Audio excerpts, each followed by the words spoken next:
Welcome back again. If I tell you malware could be already be inside your computer right now, or virus program running on your machine in background, so how to check it, which program have virus or malware? Don't worry, you do not need to be hacker or tech person. In this video, I will show you a simple or real way to find malware or virus file step by step, even if you are a beginner. Most people only realize malware exists or after their data is stolen or PC crashes. Today I will learn how to spot malware or virus file which is already running in your PC in background and protect your file and keep your system clean. Make sure to watch till the end. If this video helped you, it really support the channel. Comment below if you find anything suspicious on your PC. So first open your favorite browser, and here I use Ulla browser.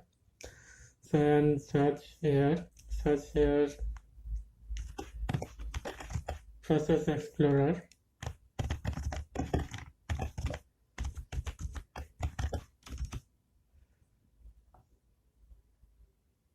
And here you can see first link, Process Explorer System Sysinternals from Microsoft, and click this link, and here you can get a link and 3.3 SH 3.3 MB, and you can also download only exe file from this link.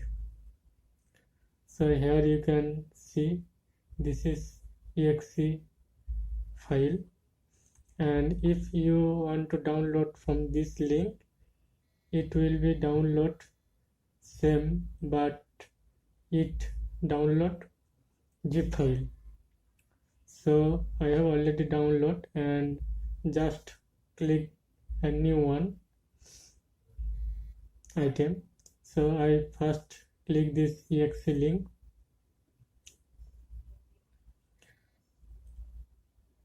Wait a few seconds, it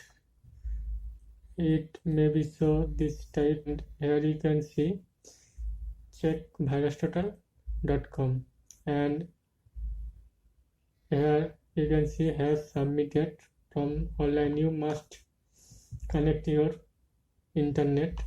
So here you can see the result. Here you can see 0, and here you can see some process have 4 virus detected. When you can see this result, click on it, and here you can show virus type. So here my application is urban beacon service.exe. It must be virus infected malware file. So here you can see which software have virus. You can see this. I hope you understand well. Subscribe for more simple tech safety tips. No complicated language, I promise. Stay safe, and I will see you next video.